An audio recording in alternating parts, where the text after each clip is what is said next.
ఆధారాలతో పాటు 10,000 కోట్ల రూపాయల కుంభకోణం జరిగింది, ఫైనాన్షియల్ ఫ్రాడ్ జరిగింది అని స్పష్టంగా వారు బహిర్గతం చేసి మరి కాంగ్రెస్ ప్రభుత్వం చేస్తున్నటువంటి కార్యక్రమాలన్నింటిని వివరించి మరి దీనిపైన విచారణ జరిపించాలని చెప్పి లిఖితపూర్వకంగా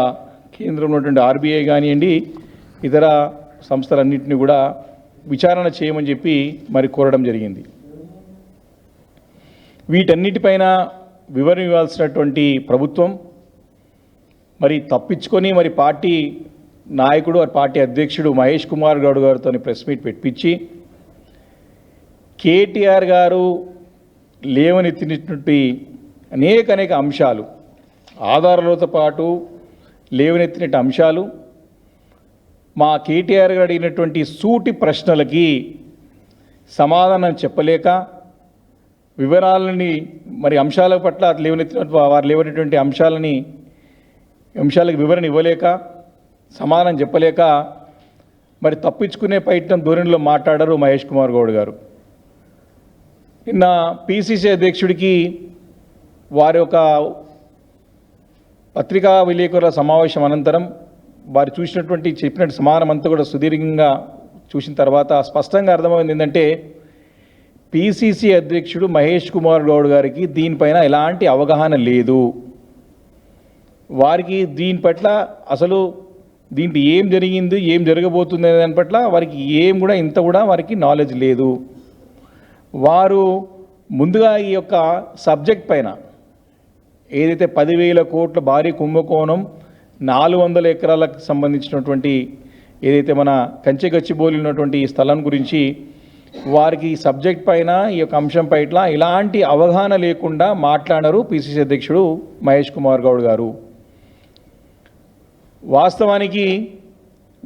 చరిత్రలో వెళ్ళినట్టయితే ప్రభుత్వం ఎప్పుడైనా తప్పుదారి పడుతూ ఉంటే, ముఖ్యమంత్రులు కానీ మంత్రులు కానీ తప్పు పని చేస్తూ ఉంటే పార్టీ కీలకమైన పదవులు ఉన్నటువంటి నాయకులు ప్రభుత్వాన్ని చక్కదిద్దే ప్రయత్నం చేస్తుండేవాళ్ళు, ప్రభుత్వాన్ని దారిలో పెట్టే ప్రయత్నం చేస్తుండేవాళ్ళు. సాక్షాత్ వైఎస్ రాజశేఖర రెడ్డి గారు ముఖ్యమంత్రి ఉన్నప్పుడు అప్పుడున్నటువంటి పిసిసి అధ్యక్షులు సత్యనారాయణరావు గారు కానివ్వండి, కేశవరావు గారు కానివ్వండి ఓపెన్ స్టేట్మెంట్ ఇచ్చి తప్పు చేస్తే తప్పు చేస్తున్నారని చెప్పి ముఖ్యమంత్రినే సరిదిద్దే ప్రయత్నం చేసినారు. కానీ ఇప్పుడున్నటువంటి పిసిసి అధ్యక్షుడు కేవలమైన ఒక డమ్మీ, మన గతంలో ఇప్పుడు చెప్తా ఉన్నాం, ముఖ్యమంత్రి గారి చేతిలో కీలుబొమ్మగా మారినాడు పిసిసి అధ్యక్షుడు. వారు ప్రభుత్వం చేస్తున్న తప్పిదాలని వారి వత్తాసు పలుకుతూ వారు చేస్తున్న తప్పులని, ప్రభుత్వం చేస్తున్న తప్పులను సరిదిద్దే ప్రయత్నం ఏమాత్రం చేయటమే కాక వారి తప్పులను సమర్థించుకుంటూ మరి ముఖ్యమంత్రి రేవంత్ రెడ్డి గారు అడగాల్సిన ప్రశ్నలను కేటీఆర్ గారు అడుగుతా ఉన్నాడు.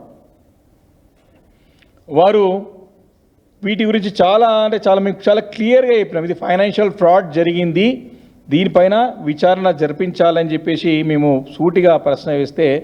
మీరు చర్చకు వస్తారా అని అనడమే కాకుండా రేపో మాపో జైలు పోతాడు, జైలు పంపిస్తామని చెప్పి బెదిరించే ధోరణిలో పిసిసి అధ్యక్షుడు మాట్లాడిన మాటలు